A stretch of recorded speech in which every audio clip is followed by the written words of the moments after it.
नमस्कार सभी छात्रों को।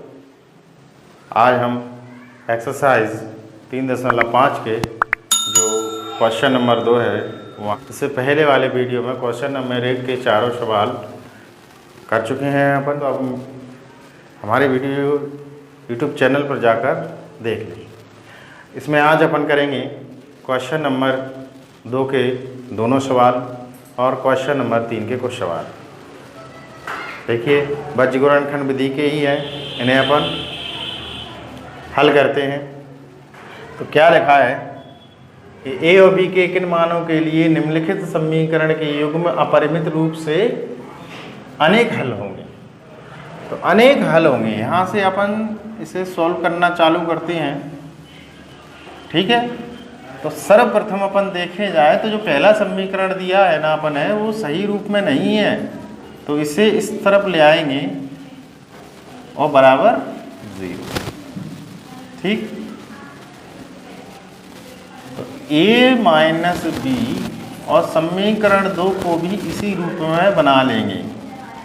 ठीक है, minus 3a plus b minus 2 bracket equal 0। ये समीकरण 1 है, ये समीकरण 2 है। समीकरण 1 और 2 की समीकरण 1 और 2 की तुलना करने पर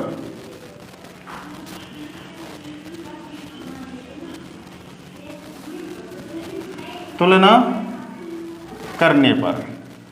अपन करेंगे तो करने पर ये होगा, ये बी होगा, ये सी होगा।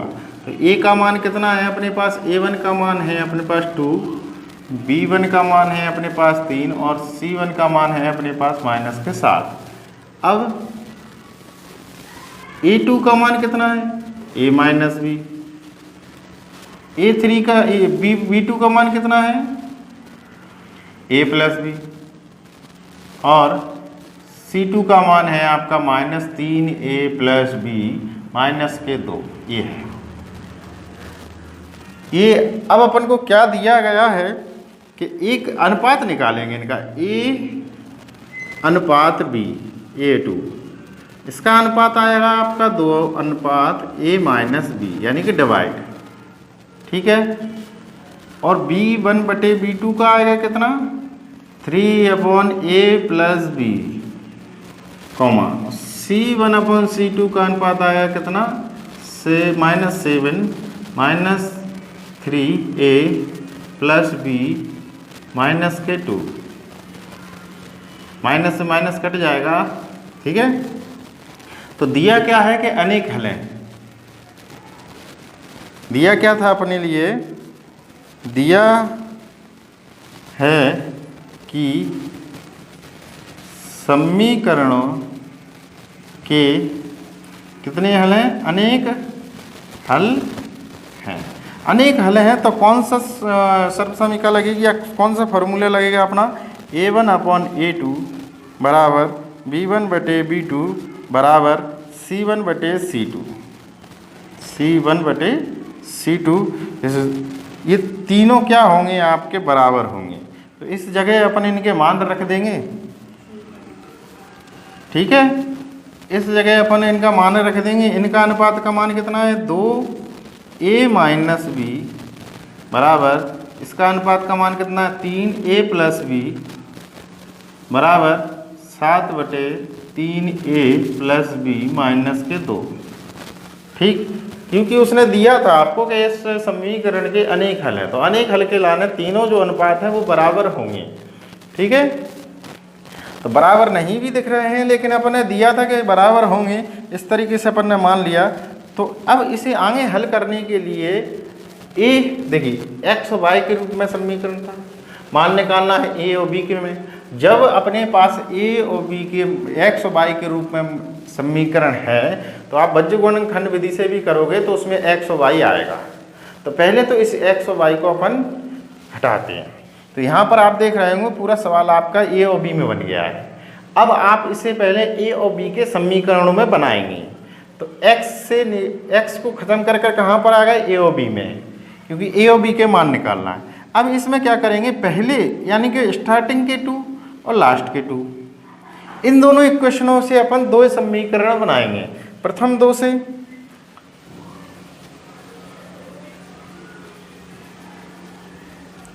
प्रथम दो पद से देखिए 2/a minus b equal 3/a plus b, ये हो गया। अब इनका क्रॉस मल्टीप्लिकेशन करेंगे तो इसका यहाँ करेंगे तो जो हो जाएगा 2a प्लस बी, और इसका 3 में करेंगे तो 3a माइनस बी। ठीक है, अब इनका अंदर इंटू कर देते हैं अपन, तो इंटू करने पर कितना आएगा 2a 2b 2a 2b बराबर इस तरफ कितना आएगा 3a minus 3b 3a minus 3b। अब क्या करेंगे, इन्हें इन दोनों मानों को कहाँ ले जाएंगे, उस तरफ। ठीक है, क्योंकि बड़ी संख्या एक ही है, अगर इसे इस तरफ लाते हैं तो ये माइनस का मान हो जाएगा। वो माइनस का पहले आ तो जाता है लेकिन ठीक नहीं, फिर माइनस का गुणा करना पड़ेगा। इसलिए आप लोग ऐसा किया करो कि जिस तरफ बड़ी संख्या है उसी तरफ ले जाया करो। तो 3a माइनस 3b पहले ही से थी, ये दोनों उस तरफ गए तो ये दोनों किसके हो गए, माइनस के। अब आप देख रहे होंगे कि 3a में से 2a को कम करेंगे तो a अकेला बचेगा, और 3b और 2b ये एक से समान साइन है यानी कि चिन्ह है, तो ये जुड़ जाएंगे, तो 5b हो गया इक्वल 0। इक्वेशन नंबर 3 समीकरण बन गया तीसरा। तथा अब अंतिम यानी कि लास्ट के दो पद लेने पर, अब जी फर्स्ट 2 लिए थे, लास्ट के 2 ले लेंगे आप, पहले 2 आखिरी के 2। तो क्या है 3/a plus b equal 7 3a plus b minus 7। ठीक है, अब इनका भी क्रॉस मल्टीप्लिकेशन करेंगे। यहाँ 2 था, इसका यहाँ इसका यहाँ, तो 7 का इसमें करेंगे तो 7a प्लस 7b, और 3 का इसमें इन पूरे पदों में होगा 3 का, तो 9a प्लस 3b माइनस 6। ठीक है, अब आप देख रहे होंगे कि इस तरफ 7 है और इस तरफ 9 है, तो इस संख्या को कहाँ ले जाएंगे, उस तरफ। तो ये हो जाएगा आपका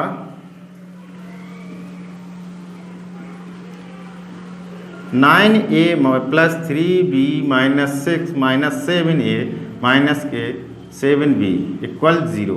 ये क्या बचा, तो ये बचेंगे आपके 2a। ठीक है, अब 7b में से कितने कम करेंगे अपन, 3, तो कितने बचेंगे माइनस के 7b माइनस के 6। आप देख रहे हो पूरे समीकरण में 2 से भाग जा रहा है, 2 एकम 2 2 दूनी 4 2 तिया 6, तो 2 पूरे समीकरण में 2 से भाग देने पर, जैसे ही आप इसमें 2 से भाग दोगे तो ये हो जाएगा a, और ये 2 बार जाएगा और ये 3 बार। ठीक है, अब बन गए हैं जो समीकरण दोनों अपने कैस में a और b के पद में। अब इन्हें आप चाहो तो एक साथ लिख सकते हो, क्योंकि बज्रगुणन खंड विधि से हल करना है। ठीक है, और साथ में ही लिख लिया करो। अतः समीकरण 3 व 4 से, तो 3 था आपका a माइनस 5b बराबर 0, और 2 है आपका a माइनस 2b माइनस 3 बराबर 0। ठीक है, अब इस तरह से आपके पास यहाँ पर c का मान नहीं है तो उसे 0 मान लेंगे, 0 मान लेंगे। अब इसे आप विलोपन विधि से, प्रतिस्थापन विधि से और बज्रगुणनखंड विधि से करेंगे, एक ही मान आएगा। लेकिन एक्सरसाइज में अपन बज्रगुणनखंड विधि कर रहे हैं तो बज्रगुणन विधि से ही अपन करेंगे।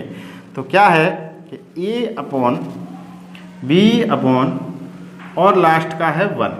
तो देखिए पहला प्लस, हमने क्या कहा था, किसल पट्टी, पहले नीचे जब आएंगे तो माइनस आएगा, ऊपर जाएंगे तो प्लस, फिर नीचे आएंगे तो माइनस, फिर ऊपर, इस तरीके से करते हैं अपन। ठीक है, पहला दूसरा यानी माइनस, तीसरा प्लस।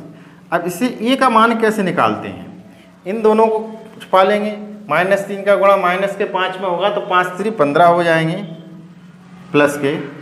ठीक है, सूत्र में आपके माइनस आता है। अब इसका इस 2 का गुणा 0 में करेंगे तो कितना आएगा, माइनस के 2 इंटू 0 पूरा ही लिखे देते हैं हम, माइनस का 3 क्रॉस माइनस के 5। ठीक है, अब इसमें इसको दो का लेंगे, 3 का होगा 1 में, तो माइनस के 3 का गुणा 1 में करेंगे, माइनस a का गुणा 0 में। अब a का मान भी ऐसे ही निकालेंगे, a मतलब 1 मतलब इस वाले लास्ट जिसमें a और b ना हो, इसका भी क्रॉस गुणा करेंगे। 2 लिख लो माइनस वाली संख्या पहले, माइनस ये हो जाएगा माइनस के 5 इंटू 1। तो इसे सॉल्व करने पर देखिए इसका मान तो 0 आया है, ये कितने हो जाएंगे 15। तो a का मान आ गया आपका 15 बराबर माइनस के b बटे ये हो जाएगा माइनस के 3 बराबर 1 बटे 2 एकम 2 और प्लस के 5, माइनस के 2 और प्लस के 5। ठीक है, यहाँ पर माइनस से माइनस आप काट दोगे, a बटे 15 बराबर b बटे 3 बराबर 1 बटे 3। इस तरह से अपन इनके मान निकालेंगे। तो क्या करेंगे अब देखिए, a का मान निकालेंगे तो a को तो निकालेंगे, तो ये बचेगा, इन दोनों को लेंगे, और b का निकालेंगे तो ये दोनों पद लेंगे। यानी कि पहले लेना है आपको ये पद और फिर लेना है आपको ये दोनों। तो a बटे 15 बराबर 1 बटे 3 और दूसरा पद होगा b बटे 3 बराबर 1 बटे 3। तो इन दोनों का क्रॉस मल्टीप्लिकेशन करेंगे तो ये हो जाएगा आपका 15/3, 3 बन जा 3, 3 5 जा 50। तो a की वैल्यू आ गई आपकी 5, और ऐसे इसका करेंगे तो 3/3 1 बार जाएगा, b की वैल्यू आ गई आपकी 1। अतः a बराबर 5 और b बराबर 1। इस तरीके से अपन करते हैं। पहले आपको x के पद से इसे हटाना है, ab के पद में निकालेंगे, फिर ab के पद में आने के बाद आप इसे फिर से दोबारा से बीजगणित विधि में करेंगे। अगला सवाल करते हैं, ले लीजिए इसका स्क्रीनशॉट। के किन मानों के लिए निम्नलिखित समीकरण के युग्मों का कोई हल नहीं है। और कोई हल नहीं है, इसकी क्या कंडीशन होती है कि इसमें तीसरा पद बराबर नहीं होता है। ठीक है, तो इसमें तीसरा पद बराबर नहीं है, यानी कि इसको अपन सॉल्व करेंगे और के का मान निकालेंगे। इसमें कैसे करेंगे देखिए, करते हैं। तो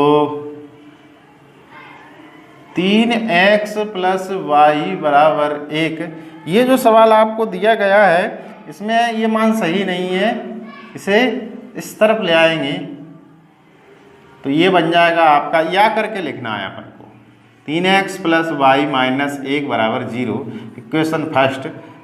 और तथा इसे भी आप सही रूप में बना लेंगे, 2k minus 1 x plus k minus 1 इसे बराबर में जो है 2k प्लस 1, इसे इस तरफ ले आएंगे, सही रूप में लिख लेंगे क्योंकि a b c के रूप में होता है मान। ठीक है, तो इसे बना लेंगे 2k minus 1 x plus k minus 1 y था। ठीक है, ये जो संख्या इस तरफ आएगा तो ये ब्रैकेट हो जाएगा आपका माइनस का, ये इक्वल में 0। समीकरण 2। अब समीकरण 1 और 2 की तुलना करेंगे। तुलना आप जानते ही हो। ठीक है, a1x b1y c1 बराबर 0 और a2x b2y और c2 बराबर 0, ये होती है। समीकरण 1 और 2 की तुलना करेंगे।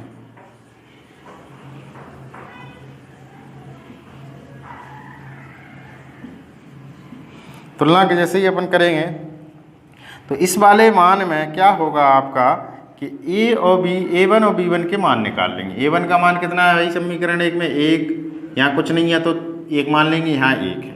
a1 बराबर 3, b1 बराबर 1 और c1 बराबर भी आपका माइनस का मान। ठीक है, a2 यानी कि दूसरे समीकरण से ही a2 का मान है, ये b2 का मान है, ये c2 का मान है। तो a2 का मान आ गया आपका 2k माइनस 1 और b2 का मान है आपका k माइनस 1 और c2 का मान है आपका माइनस के 2k प्लस 1 ब्रैकेट है। ये मान आपके दिए गए हैं। अब कहा क्या कहा है समीकरण में, अतः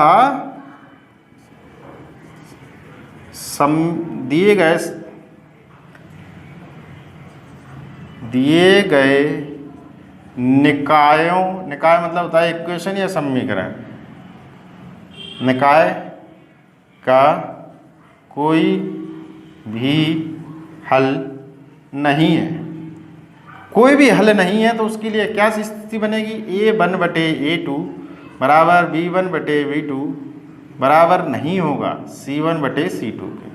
ये तीसरा वाला जो पद है वो बराबर नहीं होगा।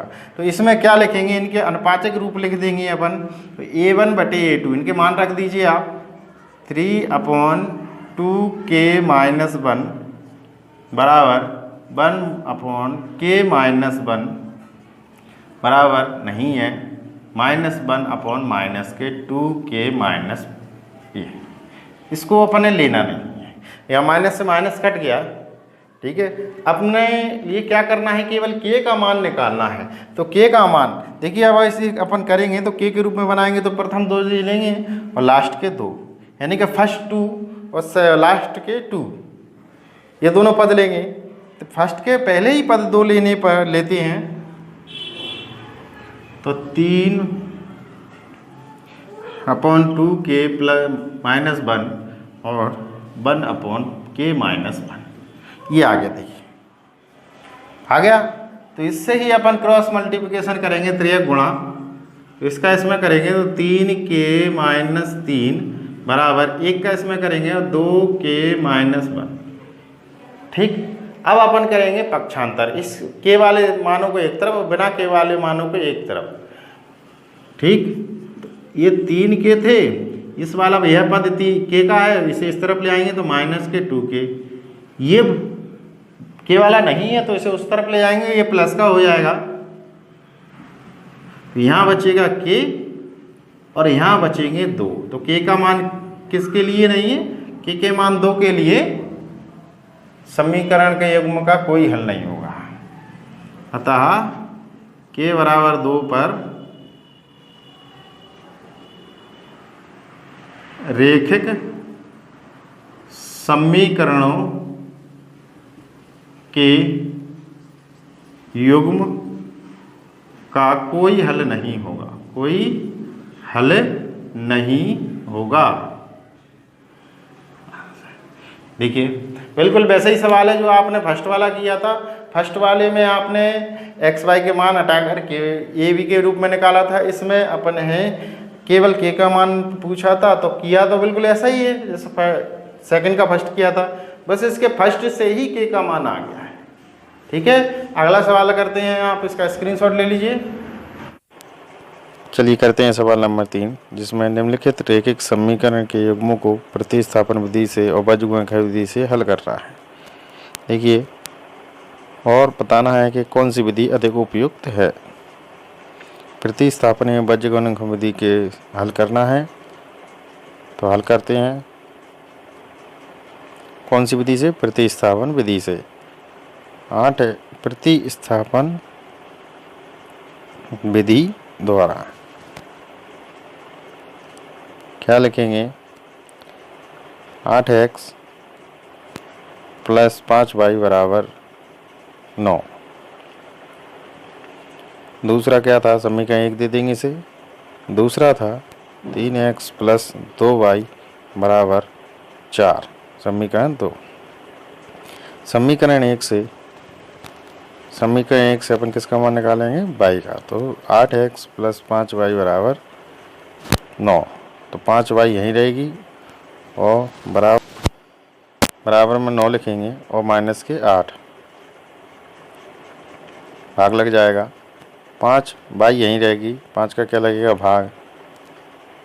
तो 9 - 8x/5, ये बन गया आपका समीकरण नंबर 3।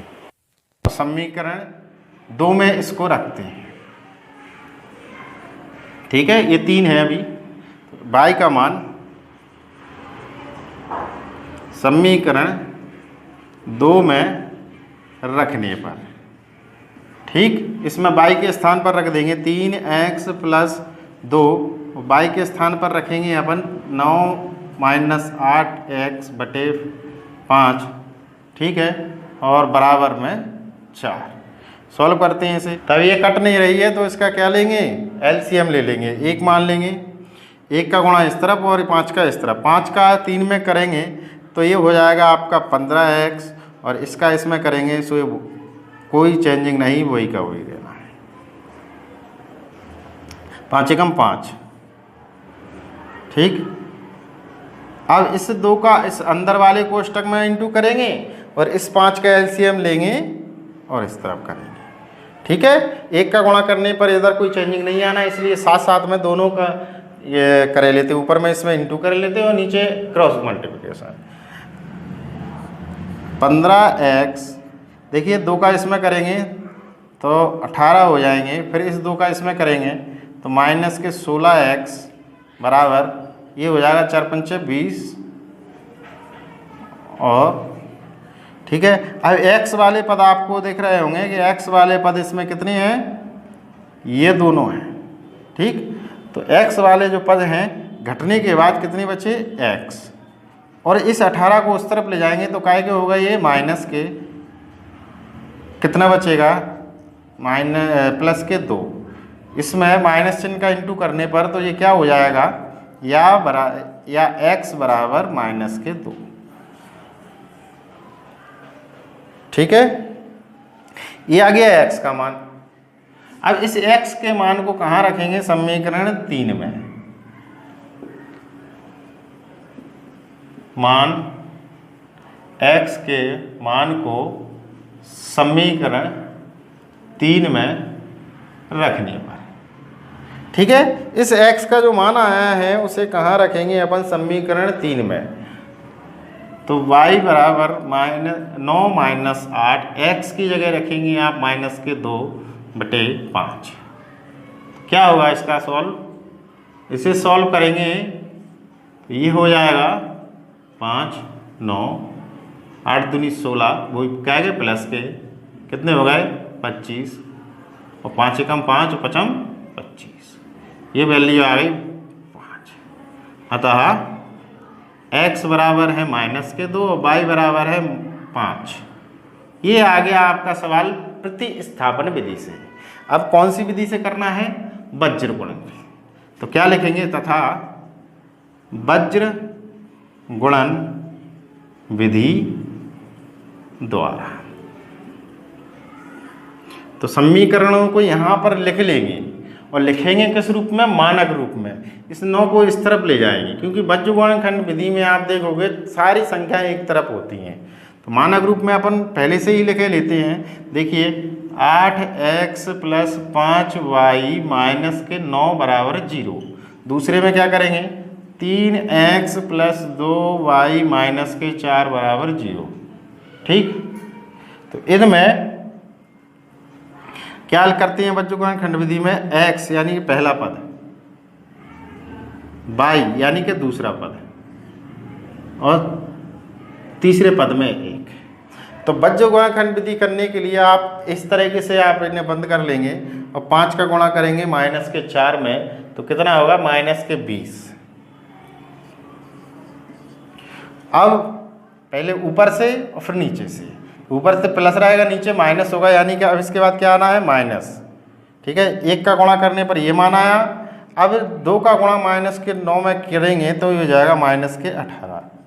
इसी प्रकार इसका, ठीक। 8 का करेंगे माइनस के 4 में तो 8 चौको 32, वो भी माइनस के, और इसका इसमें करेंगे तो 9 तिया 27 माइनस के, ठीक है। अब इसका करेंगे जो एक्स वाई वाला नहीं है, तो ये नहीं है, इसको तो का लेंगे 8 का 2 में और 3 का 5 में, 8 दूनी 16 और 3 5 15,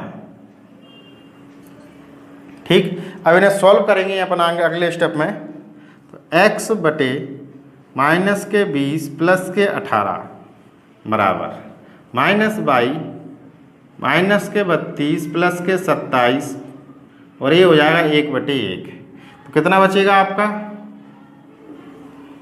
ये बचेगा x का मान बचेगा आपका माइनस का 2 और y का मान बचेगा माइनस के, यहाँ माइनस था, माइनस के 5, ठीक है। और इसका मान आया है 1। तो देखिए x का मान निकालने के लाने अपन जो मान लेंगे वो a, और y के मान के लाने माइनस से माइनस कट गया 1, क्योंकि x से निकालेंगे तो y नहीं होगा, y का निकालेंगे तो x नहीं होगा। तो x की वैल्यू हो जाएगी माइनस के 2, y की वैल्यू हो जाएगी प्लस के 5, अतः x बराबर -2 और y बराबर आ गया 5।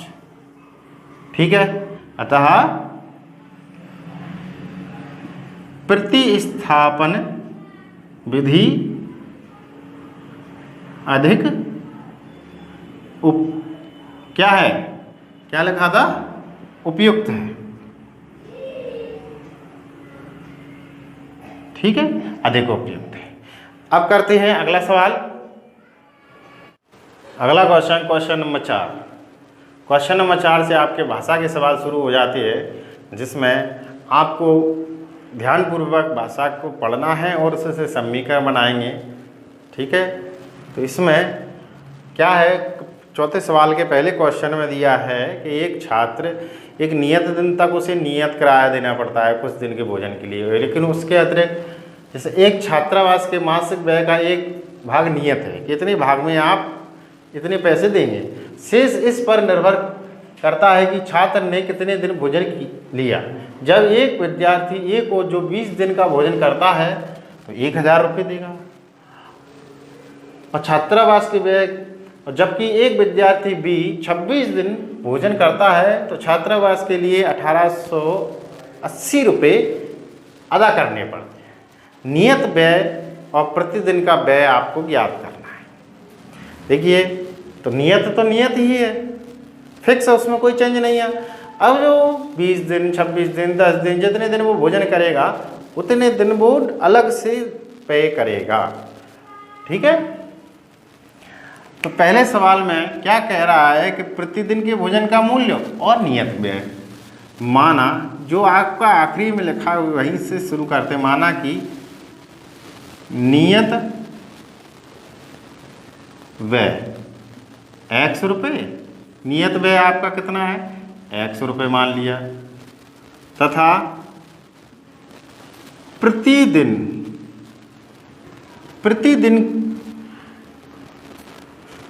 के भोजन का व्यय कितना है, y रुपये है, ये मान लिया। देखिए, नियत दिया है, नियत में x मान लिया और प्रतिदिन में y मान लिया। तो विद्यार्थी ए के द्वारा, तो देखिए ये क्या कर रहा है, नियत तो खाना उसे खाना ही है, यानी कि x तो वो खाएगा ही, x खाना तो उसे पेमेंट देना ही है, नियत है। तो उसके अतिरिक्त वो कितना और खाया, 20 दिन। तो 20 जो अतिरिक्त यानी कि प्रतिदिन के हिसाब से आपको 20 रुपये यानी कि बाय में जाएगा। कितने पेमेंट करना है उसे, 1000 रुपये। तो इसे सही रूप में बना लेंगे। ठीक है, यही समीकरण 1 मान लीजिए इसे। तथा विद्यार्थी बी के द्वारा, अब बी को भी नियत तो देना ही देना है, इसके अतिरिक्त तो वह है 26 दिन। देखिए कितना, 26 दिन। तो बी को देना तो देना ही है, लेकिन उसके अतिरिक्त 26 दिन का अलग है। तो जो 26 दिन है वो किस में जुड़ेगा, 26 दिन का जुड़ेगा वाई में। और कितने रुपए देना पड़ेंगे उसे, 1180 रुपये। ठीक, इन्हें अब मानक रूप में लिख लेंगे, इसको इस तरफ ले आएंगे, यानी पूरी संख्या एक साइड हो जाएंगी और बज्रगुणनखंड विधि से हल करते हैं। समीकरण 1 व 2 से, तो 1 का हो जाएगा आपका x प्लस 20y, और ये 1000 जो है उस तरफ आएंगे, माइनस के हो गए। ठीक है, बराबर 0। ठीक, अब ऐसा ही करेंगे 2 में, x प्लस 26y माइनस के 1880 बराबर 0। इन्हें अपन बज्रगुणनखंड विधि से हल करेंगे।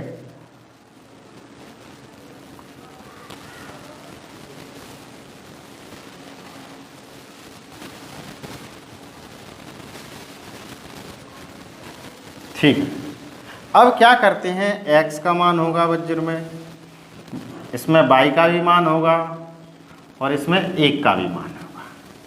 तो भाई x का मान निकालेंगे, इसका मतलब है इसका इसमें गुणा करना है और 26 का इसमें गुणा करेंगे। ठीक है, x के मान के नीचे लिखेंगे तो 20 का गुणा इसमें करेंगे तो ये डबल हो जाएगा, यानी कि ये हो जाएगा आपका 0 और 2 जीरो हो जाएंगे और 2 का गुणा इसमें करेंगे तो ये कितना हो गया, 8 दूनी 16, 2 एकम 2 और 1 3 और 2 माइनस के। ठीक है, अब सूत्र में माइनस आएगा। ठीक, तो ये माइनस जो आएगा तो 26 का गुणा इसमें करेंगे तो ये हो जाएगा 2600, 26,000 माइनस के। अब इसमें बाई को तो लेंगे, 1 का गुणा इसमें और 1 का गुणा इसमें, यानी कि 1880 माइनस 1000। ठीक, यहाँ एक सूत्र का माइनस आएगा, माइनस 1000। ठीक है, देखिए बाय को दुकाएंगे, 1 का करेंगे इसमें और 1 का ही गुणा करना है 1000 में। अब इसका तो 20, पहले 1 का गुणा 26 में और फिर 1 का गुणा 20 में, तो ये हो जाएगा 26 एकम 26, 20 एकम 20। ठीक, ये स्थिति बन गई। अब ये ब्रैकेट को खोल देते हैं अपन, तो क्या होगा कि x बटे माइनस के 23,600 प्लस के 26,000 माइनस बाई बटे माइनस के 1180 माइनस माइनस प्लस के 1000 बराबर, ये कितने बचेंगे 6। तो अब इन्हें 26,000 में से 23,600 को घटा देंगे और 1880 में से 1000 को घटा देंगे। कितना बचेगा अपने पास, ये बचेगा अपने पास x बटे अब बाई में आप देखोगे कि इसे 1000 को घटाओगे तो 180 बचेंगे, वो भी माइनस के, तो यहाँ माइनस से माइनस को काट देंगे और यहाँ 6 x बटे 2400 बराबर 1/6 और बाई बराबर 180 बराबर 1/6। अब x बराबर इनका क्रॉस गुणा करेंगे तो ये हो जाएगा 2400/6। 2400 में 6 से कट जाएंगे तो ये हो जाएगा आपका 6 चौको 24 यानी कि 400 रुपये। नियत किराया कितना है 400 रुपये। अब बाई बराबर 6 एकम 6, 6 3 18 अतिरिक्त यानी कि अगले 3 प्रतिदिन का किराया कितना है 30 रुपये। अतः नियत व्यय कितने रुपये, x बराबर 400 और प्रतिदिन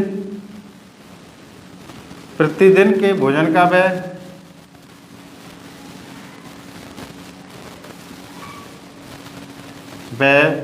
कितने रुपये बाई बराबर 30 रुपये।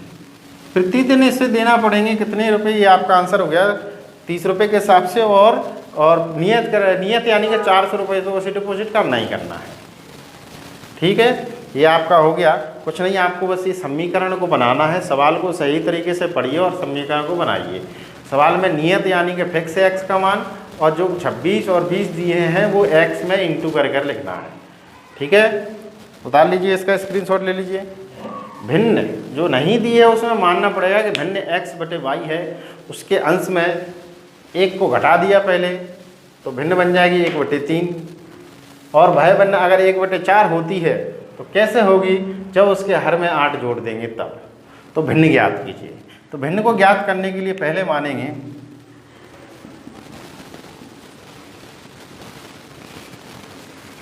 तो माना कि भिन्न जो है x बटे वाई है। तो प्रश्न के अनुसार देखिए, एक समीकरण बनेगा आपका यहाँ से यहाँ तक में और एक समीकरण बनेगा यहाँ से यहाँ तक। 1/3 तो हो जाएगी, लेकिन कब होगी, एक भिन्न 1/3 हो जाती है जब उसके अंश में 1 घटा दें, यानी कि उसके अंश में से 1 को कम कर दोगे आप तो इतनी हो जाएगी। इसका क्रॉस गुणा कीजिए तो 3x माइनस 3 बराबर y, इन्हें एक तरफ कर लेंगे 3x माइनस वाई माइनस 3 बराबर 0, समीकरण 1। इस तरह से आप समीकरण 1 बना लें तथा पुनः प्रश्न अनुसार यानी कि द्वारा प्रश्न क्या कह रहा है कि जो भिन्न थी वो आपकी कितनी हो जाएगी 1/4। कब होगी? जब हर में 8 जोड़ देंगे। तो हर में कितना जोड़ना है? 8। हर नीचे है उसमें 8 जोड़ दो, ठीक है। तो 4 एकम 4 और बाई प्लस 8, इन्हें ये सबको एक तरफ ले आएंगे। समीकरण 2। इस तरह से आप देखिए, कोई जाना नहीं है, बहुत ही सरल सवाल है। इस तरह से अपन 2 समीकरण बना लेंगे। समीकरण 1 और 2 को वज्रगुणनखंड विधि से हल करना है। कौन सी विधि से? वज्र गुणन विधि से हल, ठीक है। तो पहले तो अपन समीकरणों को लिख लेंगे 3x माइनस वाई माइनस 3 बराबर 0। फिर लिख लेंगे इसको 4x minus Y plus minus 8 बराबर 0। तो x का मान निकालेंगे, y का मान निकालेंगे और बिना x y वाले, ठीक है।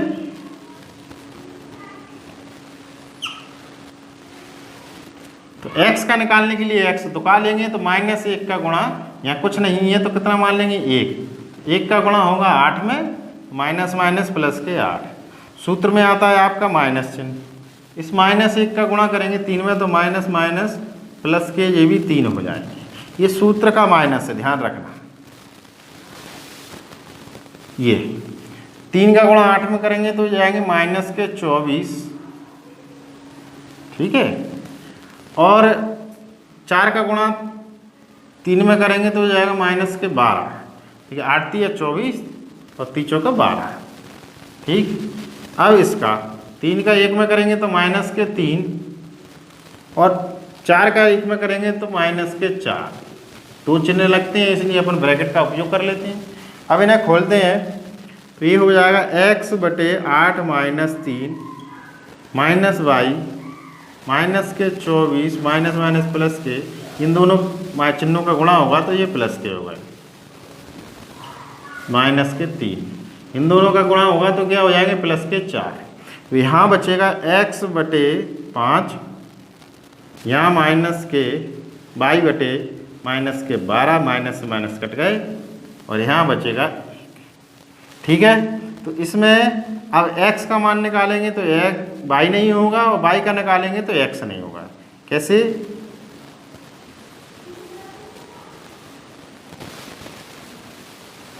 पहले इन दोनों को लेना है फिर इन दोनों को लेना है, ठीक है। इस तरीके से लेते हैं, ध्यान रखना। तो ये हो जाएगा x बराबर 5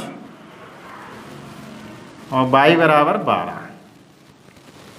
तो आपकी जो भिन्न थी, अतः भिन्न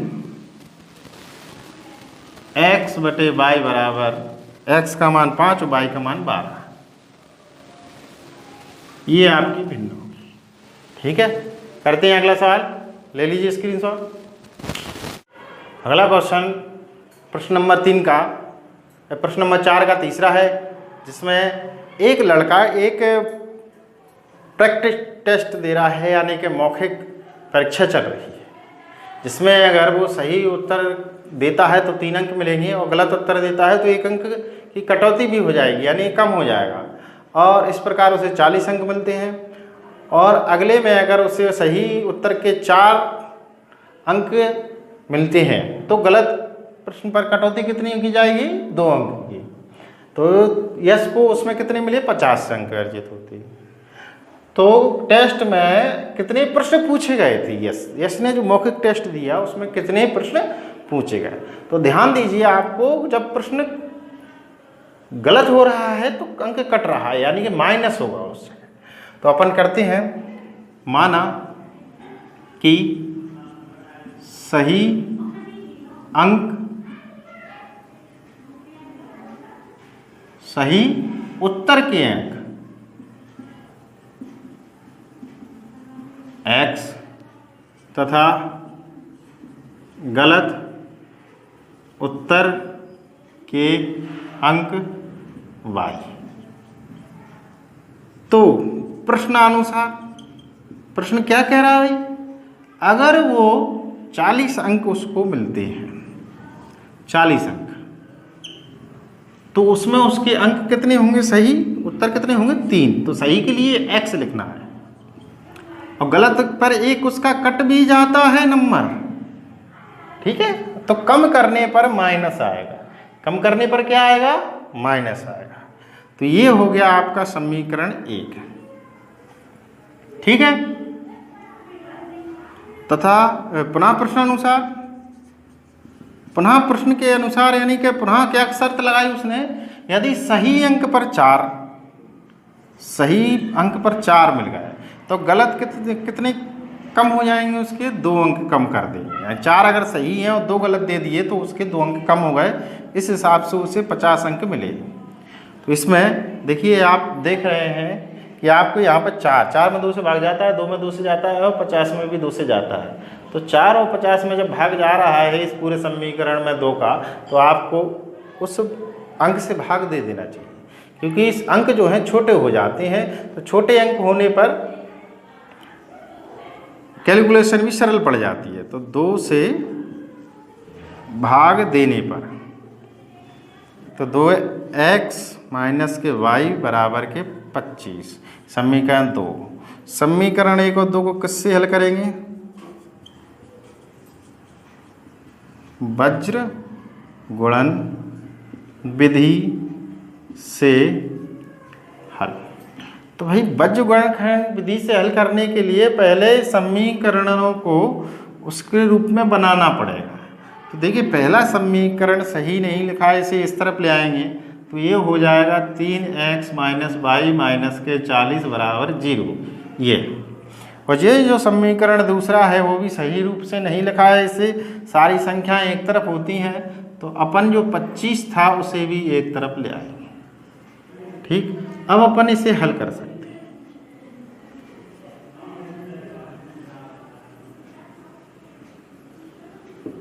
ठीक है। तो इस तरीके से अपन लिखेंगे बच्चों, पहला प्लस, दूसरा माइनस, फिर प्लस।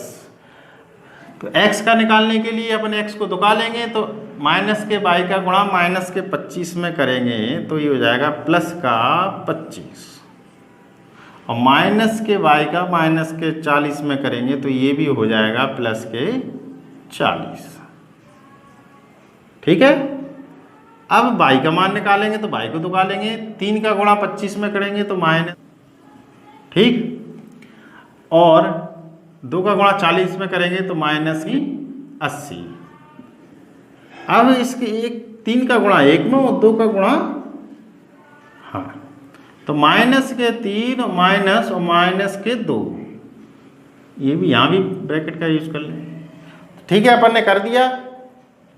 अब इसे खोलते हैं तो ये होगा 25 माइनस के 40, ठीक है।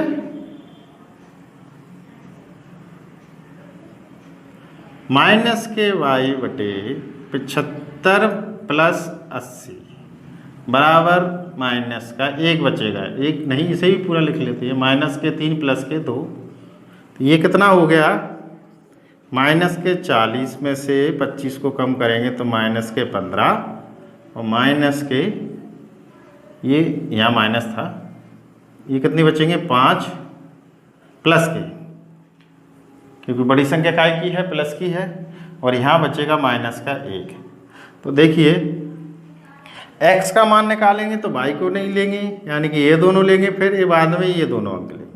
तो x बटे माइनस के 15 बराबर माइनस का 1,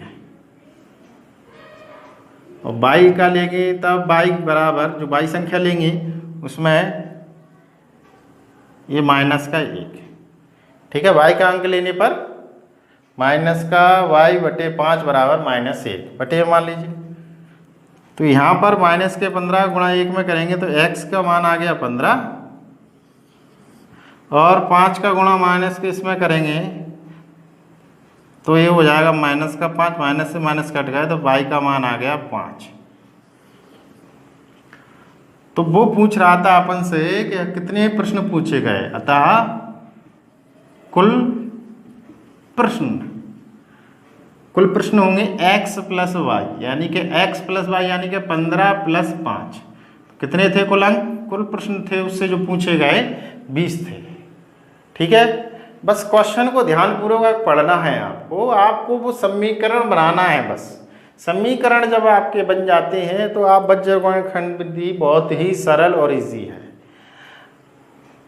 मिलते हैं अगले वीडियो में। अगर आपको वीडियो में क्वेश्चन समझ में आए हों तो हमारे चैनल को दिल से सब्सक्राइब कीजिए।